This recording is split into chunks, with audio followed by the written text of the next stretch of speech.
Assalamualaikum warahmatullahi taala wabarakatuh. Okay. Apa khabar para pelajar semua?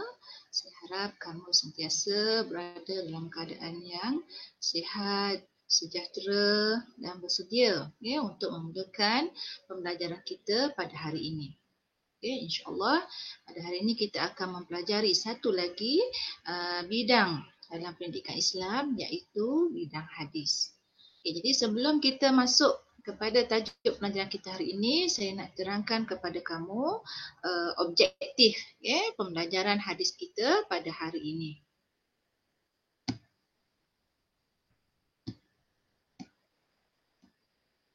Apakah objektif yang kita nak capai daripada hadis kita yang kita akan belajar pada hari ini?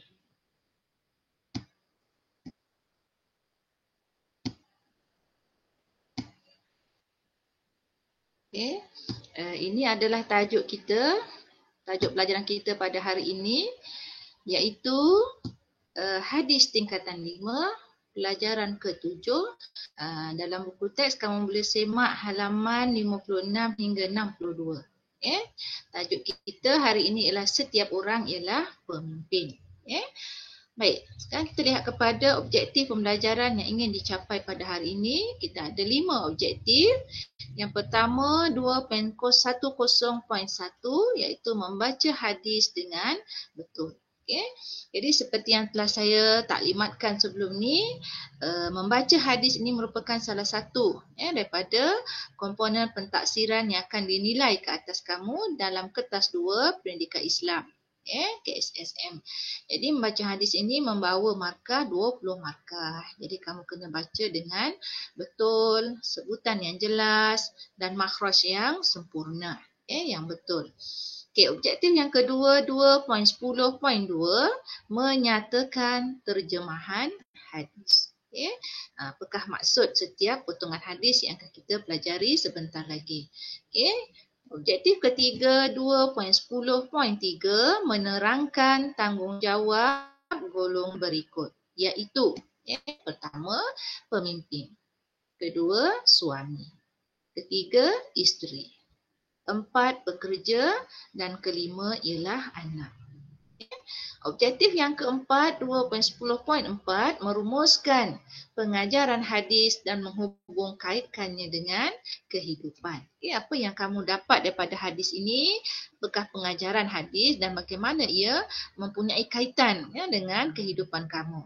Dan objektif yang terakhir iaitu 2.10.5 bertanggungjawab dalam kepimpinan secara beradab dan istiqamah. Maksudnya kamu kena menunaikan tanggungjawab kamu sebagai pemimpin secara beradab dan istiqamah. Itu berterusan.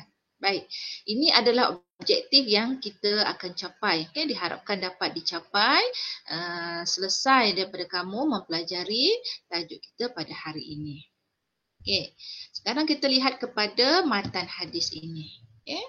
Jadi sebelum kita masuk kepada hadis ini, saya suka untuk menceritakan kepada kamu tentang peribadi kisah Imam Malik rahimahullah, salah seorang tokoh mazhab yang 4, di mana Imam Malik ni apabila dia nak membaca hadis ataupun mengajar hadis kepada orang ramai, apa yang dibuat oleh beliau? Imam Malik ni akan membersihkan dirinya, memakai pakaian baru, memakai serban baru, jubah baru, memakai wangi-wangian. Kenapa? Kerana cintanya kepada hadis Nabi SAW.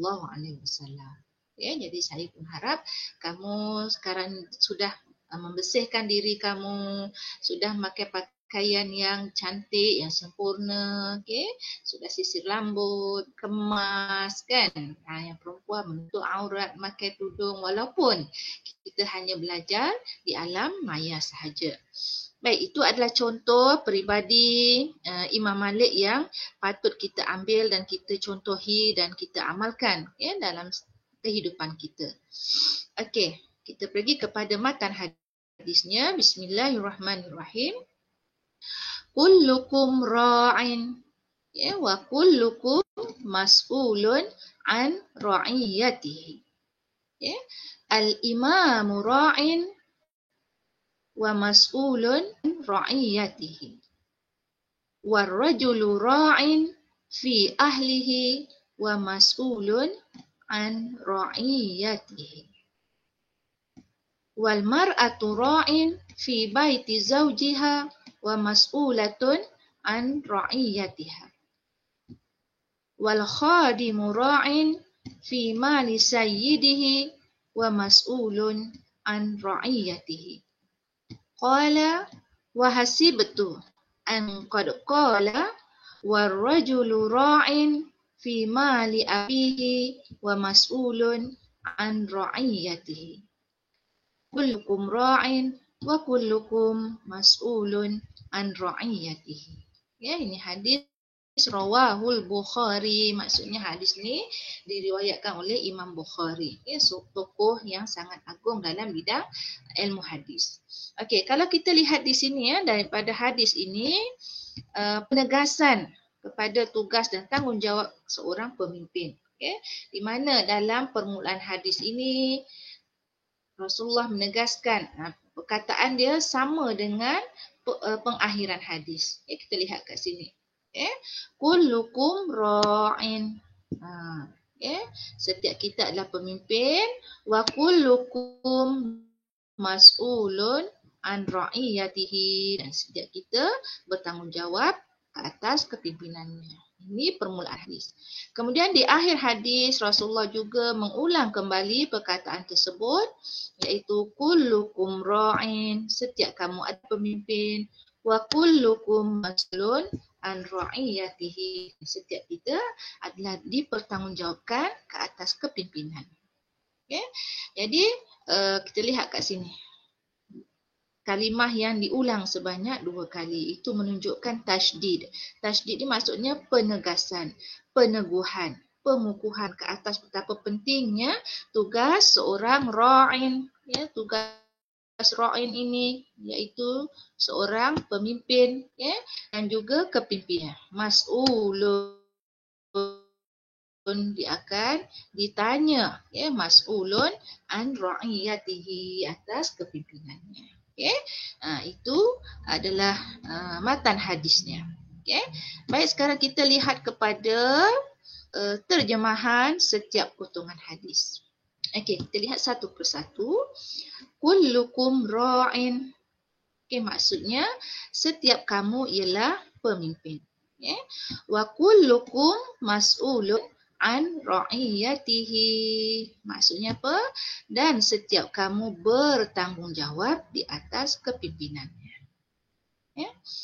Al-imamu ra'in wa mas'ulun an ra'iyatihi. Ya, maksudnya imam itu ialah pemimpin dan bertanggungjawab atas kepimpinannya. Ya, kalau kita lihat imam solat itu, dia mesti memastikan, ya, makmumnya sudah cukup, makmumnya safnya penuh, sudah sempurna safnya, tidak ada terputus safnya, barulah dia boleh memulakan solat. Itu dipertanggungjawabkan di atas imam tersebut. Okay, next kita pergi kepada potongan yang seterusnya. War-rajulu ra'in fi ahlihi wa mas'ulun an ra'iyatihi. Maksudnya apa? Dan lelaki itu pemimpin dalam keluarganya dan bertanggungjawab atas kepimpinannya. Seorang lelaki, seorang suami, pemimpin kepada keluarganya, iaitu anak dan isterinya. Wal mar'atu ra'iyatun fi baiti zawjiha wa mas'ulatun an ra'iyatiha. Dan seorang perempuan itu ialah pemimpin dalam rumah tangganya dan bertanggungjawab atas kepimpinannya. Seterusnya, wal khadimu ra'in fi mali sayyidihi wa mas'ulun an ra'iyatihi. Dan pekerja itu ialah pemimpin bagi harta majikannya dan bertanggungjawab atas kepimpinannya. Seterusnya, qala wa hasibtu am qad qala. Dia berkata, aku menyangka bahawa sesungguhnya baginda juga bersabda, war rajulu ra'in fi mali abihi wa mas'ulun an ra'iyatihi. Dan lelaki pemimpin bagi harta benda ayahnya dan bertanggungjawab atas kepimpinannya. Lelaki di sini maksudnya anak lelaki yang akan bertanggungjawab atas harta benda ayahnya. Okey. Dan akhirnya kullukum ra'in wa kullukum mas'ulun an ra'iyatihi. Dan kamu semua pemimpin dan bertanggungjawab atas kepimpinannya. Ini kepimpinan ya, nanti betulkan bukan kepimpinannya. Minta maaf atas kesalahan ejaan. Okey, itu tadi adalah terjemahan bagi setiap potongan hadis dan saya harap kamu boleh catch up boleh dapat hadisnya dan juga maksudnya. Next, kita pergi kepada isi pembelajaran kita pada hari ini iaitu tanggungjawab setiap individu. Jadi kita ini mempunyai, setiap individu kita ini ada tanggungjawab yang Allah telah berikan. Allah telah tugaskan ke atas kita sepanjang kehidupan kita di muka bumi ini. Okey, apakah tugas sebagai individu? Tugas dan tanggungjawab kita sebagai individu. Okey, yang pertama, tugas sebagai pemimpin. Mana tahu nanti satu hari ada anak-anak pelajar saya yang di dalam ini akan menjadi pemimpin kepada negara kita atau pemimpin kepada sesuatu jabatan atau kementerian atau organisasi. Itu tidak mustahil. Jadi kita perlu menjalankan tugas kita sebagai pemimpin dengan betul. Dan kita juga satu hari nanti bagi yang lelaki ini, anak-anak pelajar saya lelaki ini akan berumah tangga dan menggalas tanggungjawab sebagai satu lagi tugasan kita iaitu sebagai suami. Dan bagi anak-anak perempuan pelajar saya perempuan ini, ada jodoh kamu akan menjadi seorang isteri. Dan bertambah tanggungjawab kamu sebagai isteri. Dan kalau kita bekerja, tugas dan tanggungjawab kita sebagai seorang pekerja, apakah yang kita perlu lakukan, nanti kita akan bincangkan dalam pembelajaran selepas ini. Dan yang terakhir, tugas kita sebagai seorang anak. Jadi kita semua ni adalah seorang anak. Saya seorang anak, kamu anak, ayah kamu pun anak, mak kamu pun anak. Jadi kita ada tugas yang perlu kita laksanakan sebagai seorang anak. Ini adalah 5 tugasan yang perlu kita jalankan. Yang perlu kita laksanakan dan tugasan ini akan dipertanggungjawabkan, ditanya, dipersoalkan oleh Allah Subhanahu Wa Taala, iaitu sebagai pemimpin, sebagai suami, sebagai isteri, sebagai pekerja dan juga sebagai anak. Jelas ya? Faham?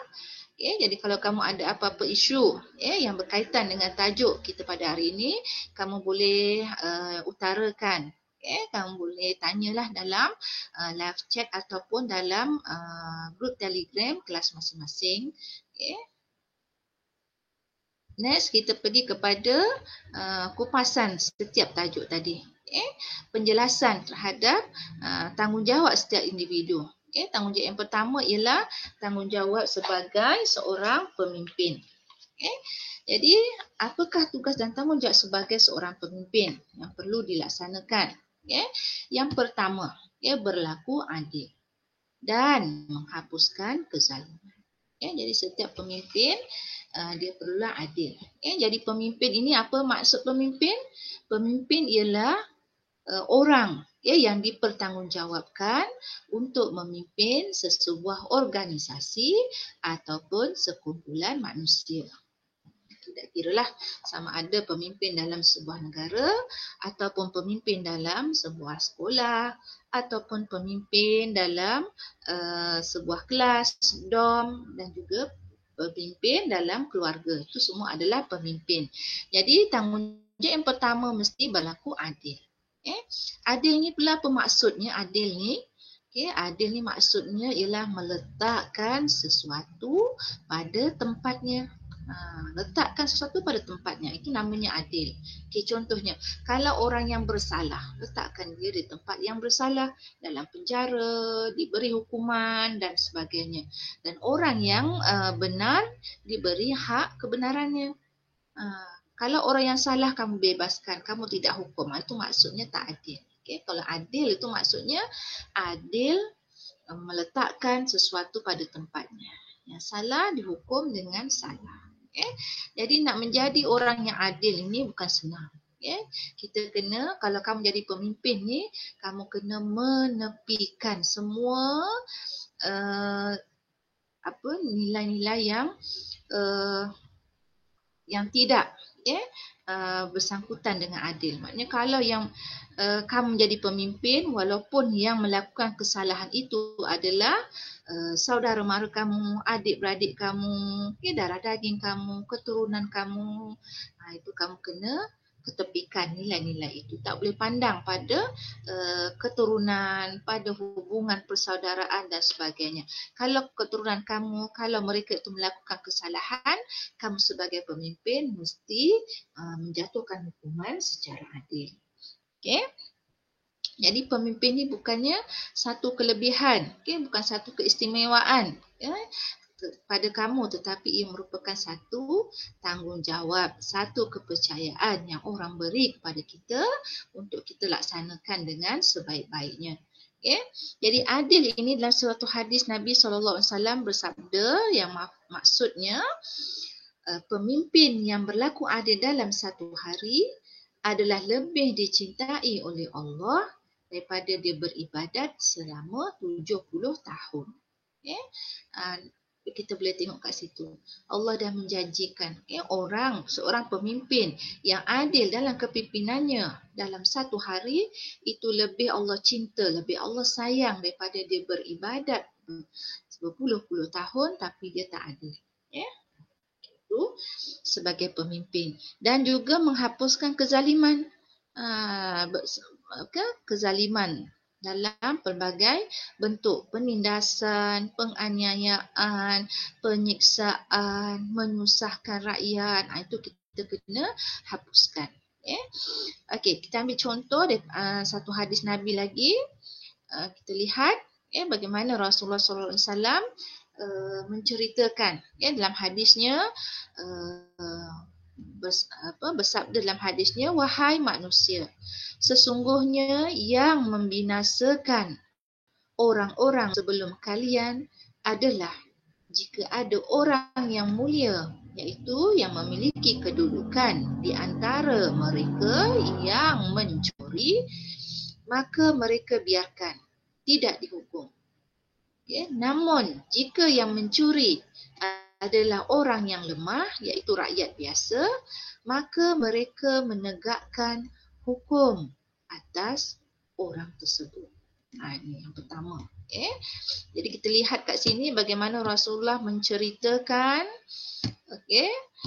kebinasaan. Kenapa umat-umat dahulu, pemimpin-pemimpin dahulu dibinasakan. Kerana apa?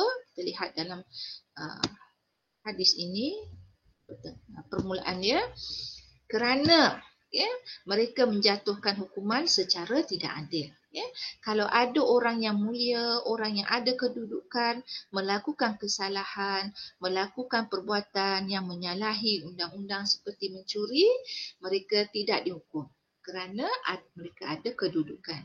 Tetapi jika yang melakukan kesalahan itu adalah orang yang lemah, rakyat biasa, tak ada kepentingan, tak ada kedudukan kepada pemimpin tu, dia dihukum. Itu tak adil. Sebab tu mereka dibinasakan oleh Allah Subhanahu Wa Taala.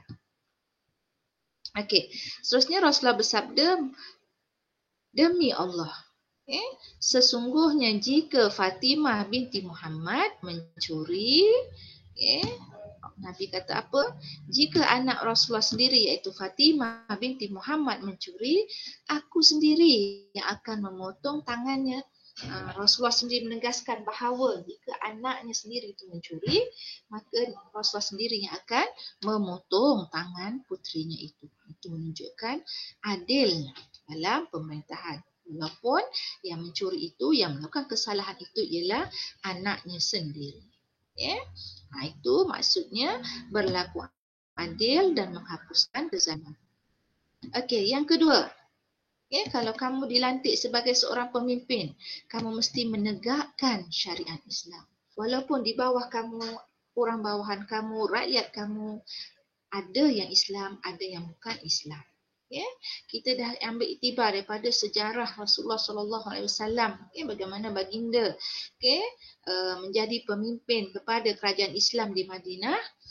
Dan kita tahu di Madinah itu bukan semuanya orang Islam. Ada orang Yahudi, ada orang Quraisy, ada orang musyrikin. Tetapi mereka ini hidup aman dan damai di bawah kepimpinan Rasulullah yang menegakkan syariat Islam.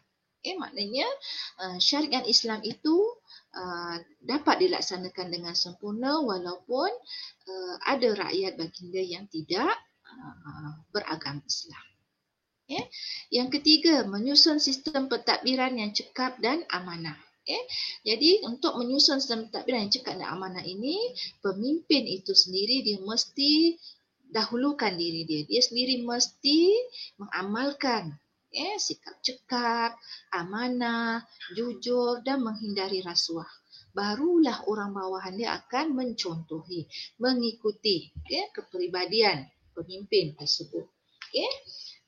Jadi kita dah belajar dalam tingkatan 4 bagaimana kalau kita tidak amanah, tidak jujur, kita mengamalkan rasuah, apakah kesannya kepada sesebuah negara. Kita lihat kat sini, kesan rasuah kepada sesebuah negara.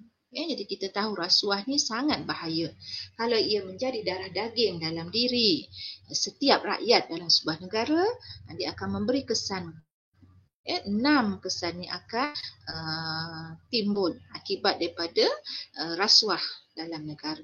Pertama, kita tengok melumpuhkan fungsi perjalanan sesuatu organisasi.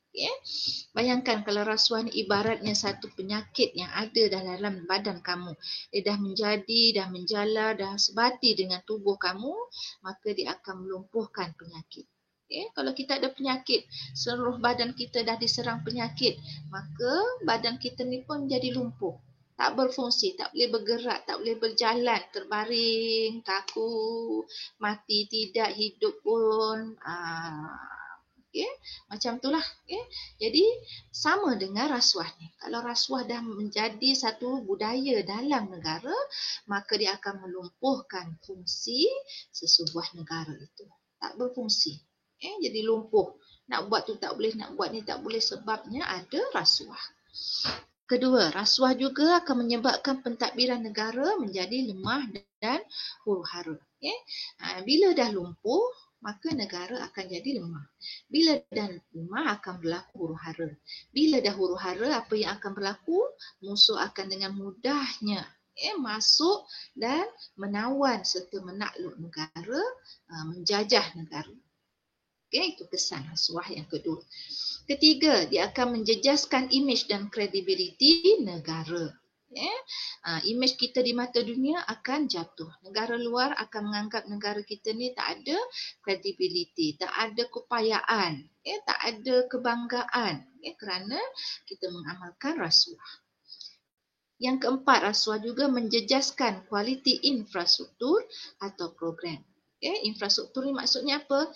Kemudahan. Kalaulah contohnya peruntukan untuk membina jalan raya. Jalan raya itu merupakan satu contoh infrastruktur kepada rakyat. Kemudahan rakyat. Peruntukan untuk membina jalan raya ialah sebanyak 1 juta. Contoh. Tetapi oleh kerana ada sikap rasuah kepada orang yang akan melaksanakan projek jalan raya itu, maka dia buat jalan raya dengan peruntukan sebanyak 500,000. Yang 500,000 lagi dia ambil, tak guna. Dia guna untuk kepentingan peribadi dia. Jadi kualiti infrastruktur itu, jalan ada, tetapi kualitinya tidak sempurna. Sebab itulah jalan tu mudah rosak, runtuh, berlubang dan sebagainya kerana tak ada kualiti. Disebabkan oleh rasuah tadi. Kelima, pembangunan tidak seimbang dan saksama. Jadi pembangunan tak sekata kalau kita mengamalkan rasuah. Pembangunan di kawasan A lebih bagus daripada pembangunan di kawasan B. Kita boleh nampaklah kawasan A dia tak mengamalkan rasuah, jadi dia gunakan semua peruntukan pembangunan itu untuk pembangunan. Kawasan B mungkin dia punya orang yang menjalankan pembangunan di situ mengamalkan rasuah, jadi pembangunan kawasan B dia tak cukup sempurna. Tidak kualitinya tidak sehebat pembangunan di kawasan A. Itu menyebabkan pembangunannya tak seimbang dan saksama. Melahirkan pegawai yang tidak amanah dan gagal dalam pelaksanaan. Gagal lah. Kita dah dibagi amanah dengan sepenuhnya, tetapi kita rasuah. Jadi kita bukan sahaja tidak amanah, serta adalah orang yang gagal dalam melaksanakan tugas dan tanggungjawab kita. Ini adalah 6 kesan rasuah yang kalau kita amalkan memberikan sangat buruk kepada negara kita. Jadi kita hendaklah, kalau kamu dilantik sebagai pemimpin satu hari nanti, kamu hendaklah menghindari rasuah dalam kepimpinan kamu. Okey, itu tanggungjawab yang keempat. Tanggungjawab yang kelima, menyediakan infrastruktur yang lengkap. Maksudnya menyediakan kemudahan untuk kegunaan rakyat. Contohnya jalan raya, hospital, sekolah atau institusi pendidikan, tempat-tempat ibadat, dan sebagainya. Bekalan air, bekalan api yang sempurna itu mesti kita bekalkan kepada rakyat, untuk kemudahan rakyat kita, supaya rakyat kita dapat menjalani kehidupan kita, tak kira di mana, di bandar, di kota ataupun di kawasan pedalaman, mereka dapat menikmati kemudahan tersebut dengan sempurna dan selesa. Yang kelima, bersikap toleransi terhadap orang lain. Toleransi. Toleransi ni maksudnya bertolak ansur. Boleh menerima pandangan dan pendapat orang bawahan. Jika pendapat itu memberi kebaikan kepada organisasi. Jadi pendapat pemimpin ni tak semestinya mutlak. Bukan pendapat pemimpin tu itulah yang paling betul, itulah mutlak, itu perlu dilaksanakan. Tak semestinya. Kadang-kadang ada orang bawahan kita yang mempunyai pendapat, pandangan, idea yang bagus, yang boleh membawa kepada kejayaan organisasi kita, maka kita hendaklah ambil pendapat dia, kita gunakan.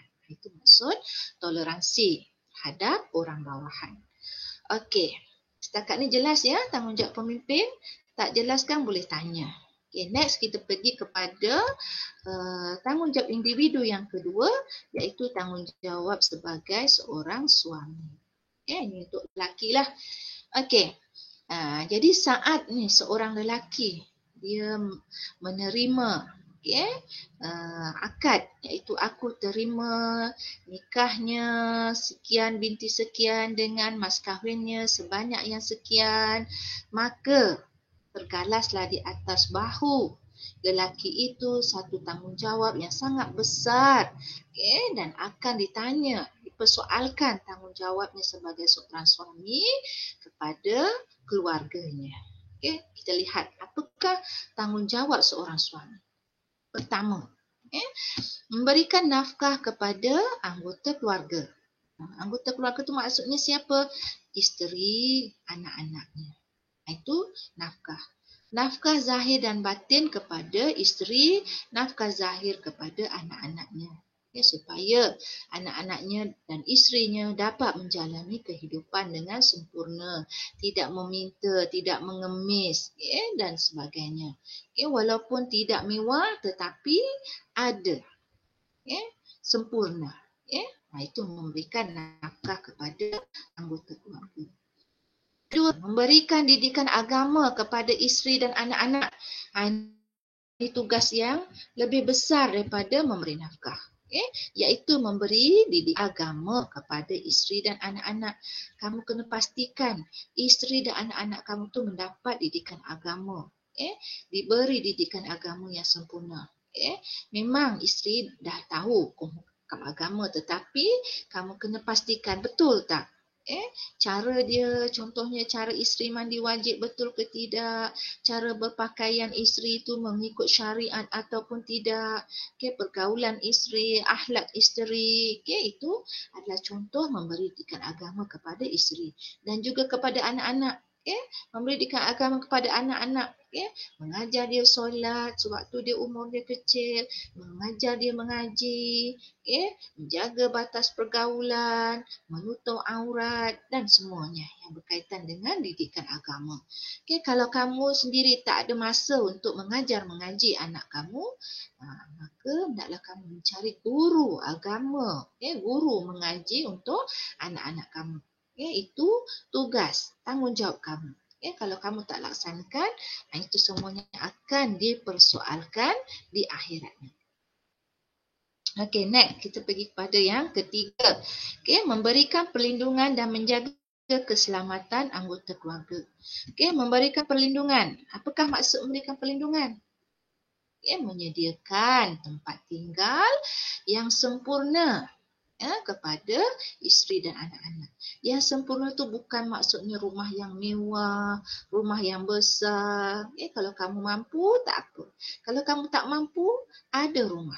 Walaupun hanya rumah sewa tetapi sempurna, lengkap dan boleh melindungi keluarga kamu daripada ancaman, keselamatan dan sebagainya. Itu maksud memberikan perlindungan dan menjaga keselamatan. Yang keempat, melayan dan bergaul dengan isteri dan anak-anak dengan baiknya. Melayan dan bergaul dengan isteri. Seperti mana baginda Rasulullah, satu contoh yang sangat baik baginda tunjukkan dalam melayani isteri ataupun menguruskan rumah tangga. Bagaimana Rasulullah melayan isteri-isteri baginda dengan baik, dengan bahasa yang sopan santun, pertuturan yang dan akhlak yang mulia lah. Jadi bila kamu melayan isteri dan bergaul dengan isteri dan anak-anak dengan bagus, kata-kata yang baik, akhlak yang baik, secara otomatiknya isteri dan anak-anak kamu akan sayang pada kamu, akan hormat pada kamu. Itu tugas dan tanggungjawab suami. Next, kita pergi pada tanggungjawab individu yang ketiga, iaitu tanggungjawab seorang isteri. Kalau tadi suami ada tugas tanggungjawabnya, isteri pun ada. Dan isteri pun akan dipersoalkan tugasnya, tanggungjawabnya, adakah ia telah laksanakan dengan betul ataupun tidak.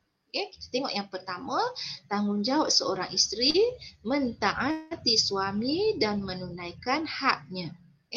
Jadi bila kita dah berkahwin, seorang perempuan itu sudah berkahwin, maka dia perlu mentaati suaminya.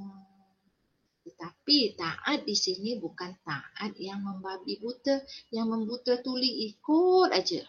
Memang dia adalah syurga kita, tetapi mentaati suami itu pada perkara yang tidak bersalahan, tidak menyalahi, tidak bercanggah dengan hukum syarak. Contohnya kalau suami kata hari ni tak payah pakai tudung lah, kita jalan-jalan tak payahlah pakai tudung hari ni, bukalah tudung tu. Itu tidak wajib kita taat sebab dia menyuruh kita melanggar syariat Islam. Jadi taat pada suami ini taat selagi suami itu menyuruh kita melakukan perkara yang betul, yang menepati hukum syarak. Okey. Dan menunaikan haknya. Hak seorang suami kepada isteri. Apa haknya yang kita perlu tunaikan? Contohnya suami nak dibelai, nak dimanja, nak dikasihi, nak disayangi. Tunaikanlah haknya. Tunaikan hak tersebut. Seorang perempuan ni kalau dia nak berpuasa, sekalipun dia kena meminta izin daripada suaminya. Tetapi puasa sunat, puasa Ramadan tu wajib. Tak payahlah, bang esok saya nak puasa Ramadan, abang izinkan tak? Kalau suami tak izinkan, kalau suami kata besok nak puasa Ramadan minta izin dulu, Tak, itu suami yang tak betul. Puasa Ramadan memang dah wajib, semua orang kena buat. Ini puasa yang sunat. Contohnya sekarang bulan Rejab, bulan Syakban, nak puasa, nak merebut pahala. Bulan Rejab, bulan Syakban itu, kalau yang dah berkahwin ini, seorang perempuan, dia kena minta izin suami dia. Mintalah izin. Okay, bang, esok saya nak puasa sunat Rejab lah. Boleh tak? Kalau suami kata boleh, puasa. Kalau suami kata tak payahlah esok.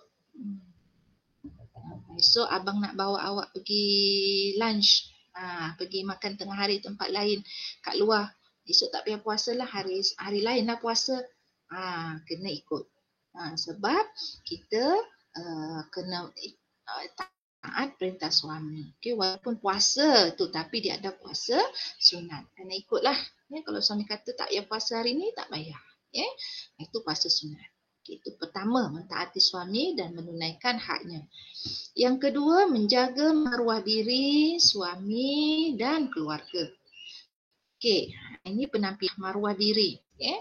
Maruah diri dari segi penampilan, batas pergaulan kita, akhlak kita, pertuturan kita. Maruah diri kita. Kita dah kahwin, kena jagalah penampilan kita. Walaupun kita pakai furdah, pakai niqab dan sebagainya, itu tidak menjadi masalah. Kita boleh jaga penampilan kita. Pakai niqab, pakai jubah ke, pakai furdah ke, tapi pakaian yang kemas. Niqab yang kemas, jubah yang kemas, yang bergosok, yang tak ada bau masam. Kita kena jaga maruah kita. Dan juga pakai pakaian yang menutup aurat dengan sempurna. Sebab kita sudah ada suami, tidak boleh pakai pakaian yang ketat, yang menampakkan tubuh badan kita. Itu maruah juga. Dan kalau kita bekerja, batas pergaulan kita dengan rakan-rakan yang lelaki pun kena jaga. Pertuturan kita, akhlak kita, itu maruah diri. Dan juga kita menjaga maruah suami kita. Kenapa saya suruh tadi jaga penampilan? Bayangkan kalau kamu pakai pakaian yang selekeh, tak bergosok. Alah, aku dah kahwin, tak kisah. Baju tak gosok, tak apa. Tudung sengit-sengit, tudung tak betul, tudung tak gosok, pakaian bau masam, bau tak sedap. Dia akan efek kepada maruah suami pula. Nanti kawan suami tu akan tegur, itu isteri kau kena bil. Contoh kan, ya Allah selekehnya isteri kau. Apa isteri kau macam tu? Itu maruah suami. Sebab tu kita kena jaga penampilan diri kita dengan sempurna yang menepati syariat. Penampilan yang menepati syariat. Tidak perlu kepada penampilan yang menunjukkan aurat, yang bermakeup tebal-tebal, minyak wangi yang bau wangi berlebihan. Itu tak perlulah. Kita menjaga penampilan maruah diri suami itu dengan mengikut syarak. Dan juga maruah keluarga kita, maruah anak-anak kita. Kalau kita tak jaga batas pergaulan kita sebagai seorang isteri, malulah anak-anak tu. Kita kena jaga maruah mak ayah kita, mak dan ayah mentua kita, itu keluarga. Kita kena jaga maruah diri, suami dan juga keluarga kita. Itu semua akan disoal di akhirat nanti. Ketiga, tanggungjawab isteri memelihara dan mendidik anak-anak. Kalau ikutkan secara hakikatnya, memelihara dan mendidik anak ni adalah tanggungjawab bersama suami dan isteri. Tapi kalau suami itu sudah keluar mencari kerja, sudah penat membanting tulang, mencari nafkah untuk isteri dan anak-anaknya, maka tugas memelihara dan mendidik anak-anak itu jatuh kepada isteri. Kerana isteri tidak bekerja. Ataupun isteri yang bekerja, macam mana dia nak jaga, melihara dan mendidik anak-anaknya? Itu pun masih di bawah tanggungjawab isteri. Walaupun kita hantar anak kita kepada pengasuh, tetapi kita tak boleh serahkan tugas sepenuhnya memelihara dan mendidik anak kepada pengasuh. Walaupun kita bekerja, kita mesti luangkan masa kita untuk memelihara dan mendidik anak-anak kita supaya dia membesar sebagai anak yang sempurna, sebagai anak yang berakhlak baik, yang ada pendidikan agama dalam diri dia. Itu tugas yang ketiga. Yang keempat, menguruskan rumah tangga. Menguruskan rumah tangga kat sini bukanlah kita sebagai isteri tu buat A sampai Z. Kita lah masak, kita lah mengemas, kita lah menyapu, semua kita. Tidak. Kita adalah sebagai pengurus. Kita menguruskan, memastikan rumah tangga kita tu bersih, selesa, sedap mata memandang. Macam mana? Agih-agihlah. Kita ada anak, kita ada isteri, ada suami kan, agih. Anak ni buat apa? Anak ni buat apa? Suami dia bantu apa? Itu kita sebagai pengurus. Kita pastikan rumah tangga kita, menguruskan rumah tangga kita dengan sempurna. Itu adalah tanggungjawab isteri. Tanggungjawab yang individu yang ketiga, iaitu tanggungjawab seorang isteri. Faham? Jelas? Okey, next teruskan kepada tanggungjawab sebagai seorang pekerja. Okey. Jadi kalau kita ni bekerja, kita ada majikan kita, kita ada ketua kita, jadi kita kena ikut arahan dia. Itu tugas kita. Tanggungjawab yang pertama, mengikut arahan ketua. Tak boleh ikut arahan suka hati kamu. Ada ketua tapi tak hormat pada ketua. Ada ketua tapi kita tak ikut arahan dia. Suka hati bantai kita aja apa kita nak buat, tak boleh. Kecuali kamu kerja sendiri. Kamulah bos, kamulah kuli, kamulah segala-galanya, itu suka hati kamu. Tapi kalau kamu kerja dengan seseorang, kamu ada ketua kamu ada majikan kamu, maka hendaklah ikut arahan ketua. Selagi arahan itu tidak melampaui batas atau tidak menyalahi syariat Islam, ikut arahan ketua. Kalau dah melampaui batas dan melanggar syariat Islam, maka pandai-pandailah kamu mengelak kan. Itu tanggungjawab yang pertama. Yang kedua, tanggungjawab pekerja, bekerja dengan penuh integriti. Integriti ni maksudnya apa? Bertanggungjawab, berdedikasi, melaksanakan kerja dengan sempurna. Itu maksud integriti. Kalau kita melaksanakan tugas kita dengan sempurna, menghasilkan satu hasil yang sangat bagus, itu merupakan satu kepuasan kepada seorang pekerja. Kita berasa puaslah, kita bukan nak pujian daripada orang ramai. Kita nak kepuasan kita dalam melaksanakan kerja kita. Kalau kita buat kerja ala kadar, kita pun sendiri tak puas hati dengan kerja kita, apatah lagi orang lain. Jadi kita kena bekerja dengan penuh integriti, tanggungjawab, dedikasi. Itu yang kedua. Yang ketiga, tanggungjawab pekerja, bekerja mengikut prosedur yang ditetapkan. Ada prosedur yang perlu diikut. Ada SOP yang perlu dipatuhi. Macam kita sekarang ni dalam norma baharu pandemik COVID-19, ada SOP, ada prosedur dalam pekerjaan yang kita perlu ikut. Tak boleh melanggar suka hati je. Itu ada SOP yang perlu dipatuhi. Jadi kita kena ikut. Yang keempat, melaksanakan tugas dengan sempurna. Dan menghasilkan kerja yang berkualiti. Kalau disuruh hantar kerja on time, hantarlah. Bos nak kerja esok, siapkanlah hari ni. Jangan tunggu esok, bos tanya barulah kamu nak buat. Itu tak sempurna. Contohnya lah kamu sekarang, pekerjaan kamu apa? Pekerjaan kamu ialah sebagai seorang pelajar. Maka tugasan, latihan, PBD yang cikgu dah masukkan dalam Google Classroom kamu tu, laksanakanlah dengan sempurna. Hantar sebelum waktunya. Jangan hantar lambat. Hantar tapi lambat. Itulah keluar done late kat bawah tu kan, done late. Hantar lambat. Ataupun missing, tak hantar, missing. Hilang. Dengan orang-orang yang sekali missing. Kerjanya missing, orangnya pun missing. Tak tahulah hidup ke mati. Itu kita kena elakkan. Jadi kita sebagai pekerja mesti ada 4 tanggungjawab ini. Ini semua akan ditanya.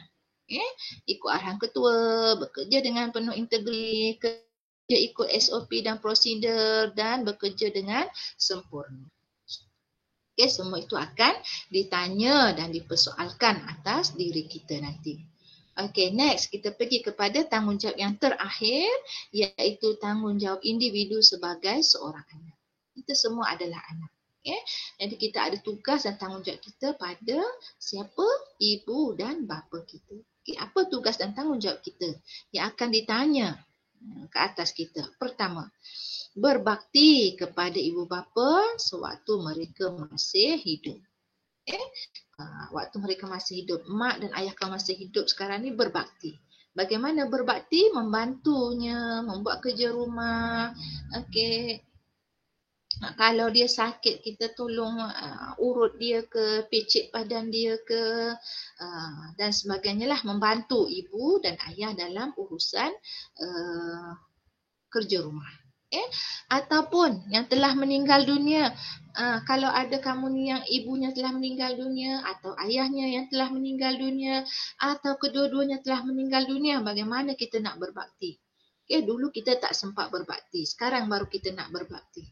Tapi mereka dah meninggal dunia. Macam mana? Ada caranya. Iaitu dengan membacakan Fatihah kepada dia, sedekahkan surah Yasin, menziarahi kuburnya, membersihkan kuburnya, ataupun kita menderma. Kita derma, kita sedekah, kita letak atas nama mak atau ayah kita. Itu cara kita berbakti kepada ibu bapa yang telah meninggal dunia. Next kita pergi kepada yang kedua. Tanggungjawab kita yang kedua sebagai seorang anak, sentiasa membantu mereka dengan sebaik-baiknya. Cuba kita lihat kat gambar ni. Seorang anak memimpin ayahnya yang sudah tua, tak boleh berjalan dengan sempurna, maka kita hendaklah membantunya dengan sebaik-baiknya. Bantu dengan baik. Jangan bila ibu ayah kamu dah tua, dah tak larat jalan, dah lumpuh, kamu hantar dia ke rumah orang-orang tua. Suruh orang kat sana jaga mak ayah kamu. Itu derhaka namanya. Walaupun mereka dah tua, tak boleh bergerak, lumpuh, kita kena jaga, bantu dengan sebaik-baiknya. Next kita pergi kepada yang ketiga, tanggungjawab kita sebagai seorang anak, sentiasa mendoakan mereka. Ini setiap kali lepas solat, kita bacalah 5 kali. Setiap solat. Maknanya 5 kali sehari kita doakan ibu bapa kita. Apa doanya? Rabbi firli wali walidayya warhamhuma kama rabbayani shaghira. Ya Allah, ya Tuhanku, ampunilah dosaku, ampunilah dosa kedua ibu bapaku, dan rahmatilah mereka sebagaimana mereka menjagaku sewaktu aku masih kecil. Doa. Tak ada bayar pun. Kita mendoakan pada ayah kita, pada mak kita ni tak perlu bayar. Tak ada bayaran dikenakan. Jadi doalah. Sebab mak dan ayah kita, dia bukan nak harta kita. Dia tak pernah tanya, kau gaji 10,000, bagilah kat mak 5,000. Tak ada. Mak tak pernah minta macam tu. Mak hanya kata apa? Doalah. Makan mak, doakan ayah. Tu je. Dia tak nak harta kamu. Dia nak doa kamu. Doa seorang anak. Next, tanggungjawab yang terakhir sebagai seorang anak ialah sentiasa berbuat baik kepada ibu bapa dalam menyambung silaturahim dengan mereka. Ini macam mana? Ini bila kamu dah dewasa, dah bekerja, dah tak tinggal dengan mak dan ayah kamu, dah kahwin, dah berkeluarga, dah ada isteri, dah ada anak-anak kamu sendiri, dah ada keluarga sendiri. Balik. Baliklah, hubungilah, sambunglah silaturahim dengan ibu dan ayah kamu. Bila kamu dah ada keluarga sendiri, tidak bermaksud hubungan kamu dengan mak ayah kamu itu terputus. Dia sentiasa sambung, tanya khabar dia. WhatsApp-nya ke, video call ke dan sebagainya, menyambung silaturahim dengan mereka. Jadi ibu dan ayah tu akan rasa gembira, tenang. Oh, dia tahu anak dia hidup bahagia, anak dia hidup senang, tak ada susah, lapang dada dia. Itu tanggungjawab anak terhadap ibu dan bapa. Baik, kita dah masuk kepada tajuk yang terakhir. Setakat ni saya harap kamu faham dan jelas ya. Ada masalah boleh tanya. Next kita masuk kepada topik yang terakhir iaitu pengajaran hadis. Itu apa yang kamu dapat pengajaran, iktibar daripada hadis yang kita belajar pada hari ini, iaitu setiap orang ialah pemimpin. Kita lihat pengajaran dia. Ada 5 pengajaran. Yang pertama, kita hendaklah menyedari bahawa setiap individu berperanan sebagai pemimpin. Kita semua adalah pemimpin.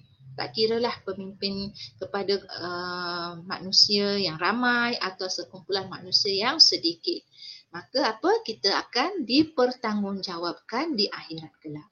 Semua itu akan ditanya di akhirat kelak. Jadi kita kena berwaspada, sentiasa menunaikan tanggungjawab kita dengan sempurna. Yang kedua, kita hendaklah menjalankan tanggungjawab terhadap orang yang dipimpin dengan adilnya dan amanah. Mesti adil dan amanah dalam kepimpinan kita. Adil dan amanah terhadap orang bawahan kita, rakyat kita ataupun orang yang kita pimpin. Kalau yang lelaki kahwin 1, kahwin 2, kahwin 3, kahwin ke-4, mesti adil kepada isteri-isterinya. Adil kepada anak-anak isteri pertama, anak-anak isteri kedua, anak isteri ketiga, anak isteri keempat. Maknanya setiap anak daripada setiap isteri itu diberi nafkah yang sama rata, sama adil, mendapat pembelajaran, mendapat pendidikan yang sama, sama rata, tak ada pilih kasih. Yang ketiga, kita hendaklah bertanggungjawab terhadap segala urusan keluarga dan rumah tangga agar kekal harmoni. Jadi kalau suami jalankan tanggungjawab, isteri pun jalankan tanggungjawab, anak-anak pun jalankan tanggungjawab, maka akan indahlah rumah tangga itu. Kekal harmoni, bahagia, tak ada pergaduhan. Kalau ada pun hanya sikit sahaja dan boleh diatasi. Tidak membawa kepada perceraian dan persengketaan. Itu yang ketiga. Yang keempat, kita hendaklah berbakti kepada ibu bapa semasa mereka hidup atau setelah meninggal dunia kerana jasa mereka tidak terbalas. Tak ada nilai jasa ibu dan ayah kita, terutamanya ibu. Kamu walaupun jutawan macam mana pun, kamu nak bayar harga mak kamu mengandungkan kamu, tak ada nilainya. Tak ada nilai berapa, 1 juta, 2 juta, tak ada nilai. Dan juga kesakitan ibu kamu melahirkan kamu. Kamu nak bayar balik pada ibu kamu. Berapa nilai kesakitan tu, tak ada. Tak ternilai dengan wang ringgit. Tak terbalas. Maka cara kita membalasnya ialah dengan berbakti kepada ibu bapa semasa mereka hidup atau selepas mereka meninggal dunia. Pengajaran yang terakhir. Kita hendaklah mencontohi sunnah Rasulullah SAW dalam segala aspek kepimpinan. Kerana baginda ialah contoh ikutan yang terbaik. Laqad kana lakum fi Rasulillahi qudwatun ataupun uswatun hasanah. Sesungguhnya bagi kamu pada Rasulullah itu adalah satu contoh, satu teladan yang terbaik. Yang paling tinggi. Bukan baik, terbaik, yang paling bagus, yang paling sempurna adalah contoh kepimpinan Rasulullah dalam setiap aspek. Dalam ibadahnya, dalam akidahnya, dalam akhlaknya, dalam kepimpinan keluarganya, dalam kepimpinan negaranya, semua itu Rasulullah menunjukkan contoh kepimpinan yang terbaik. Kita jangan ambil contoh sunnah Rasulullah. Kalau yang lelaki ambil sunnah Rasulullah buat poligami je. Yang lain tak nak ambil. Itu salah. Ya, kita ambil contoh sunnah Rasulullah tu dari semua aspek.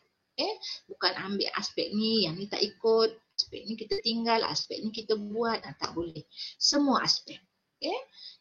Jadi barulah kita menjadi pemimpin yang sempurna. Jadi itu tajuk kita pada hari ini.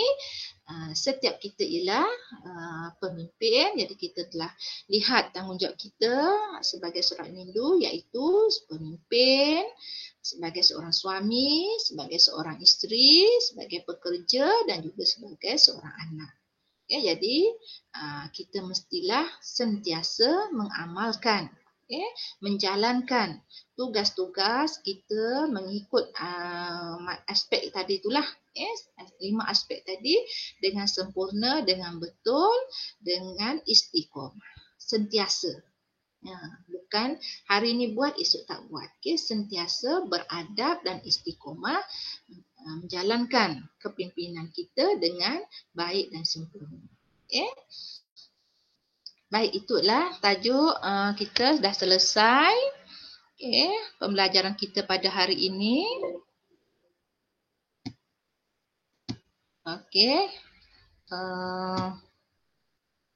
Kita masuk selepas ini kelas tutorial. Saya dah sediakan, saya dah upkan soalan PBD dalam kamu punya PBD dalam Google Classroom masing-masing. Jadi lepas ni kelas tutorial kita akan buat bersama-sama. Kalau kamu tak faham, ada pertanyaan berkenaan dengan tajuk pembelajaran kita hari ini ataupun berkaitan dengan tugasan, bolehlah kamu tanya pada ustaz dan ustazah kelas kamu masing-masing. Jadi semoga apa yang kita belajar ini kamu dapat amalkan dalam kehidupan kamu. Sekian, wabillahi taufiq wal hidayah. Assalamualaikum warahmatullahi taala wabarakatuh. Apa lagi?